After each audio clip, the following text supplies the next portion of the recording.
7 मे पासून पुरंदर विमानतळ हा प्रकल्प करिता भूसंपादनची प्रक्रिया चालू होणार आहेत. याच्याबद्दलची प्रक्रिया जी आहे ते बऱ्यापैकी संपलेली आहे. आता शेवटचा जे टप्पा आहे लोकांच्या सोबत करारनामे करणे, शेतकऱ्यासोबत आणि पैशाचं वाटप करणे, हा प्रक्रिया 7 मे पासून चालू करणार आहोत. संमतीचे निवाडे 10 जून पर्यंत राहतील. याच्यामध्ये एकरी जे रेट शासनाने फायनल केलेला आहे ते 1,61,00,000 आहे.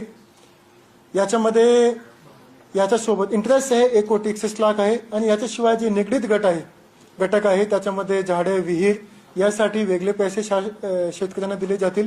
तर सरासरी एकरी मागे प्रत्येक शेतकऱ्याला जवळपास 2 कोटी रुपये भेटणार आहेत. याच्याशिवाय 10% जमीन, एकूण जेवढी आपण शेतकऱ्याची जमीन घेतोय त्याची 10% जमीन विकसित भूखंड परत शेतकऱ्यांना दिला जातील एरोसिटीमध्ये. आणि याच्याशिवाय ज्या शेतकऱ्याचा घर जातोय त्यांना 2.5 गुंठे जमीन अतिरिक्त घर बांधायला दिली जातील. जे शेतकरी त्या ठिकाणी भूमिहीन होते त्यांना 750 दिवसाच्या पैसे वेगळे दिले जातील. आणि याच्याशिवाय प्रत्येक कुटुंबामधून एअरपोर्टमध्ये प्राथम्याने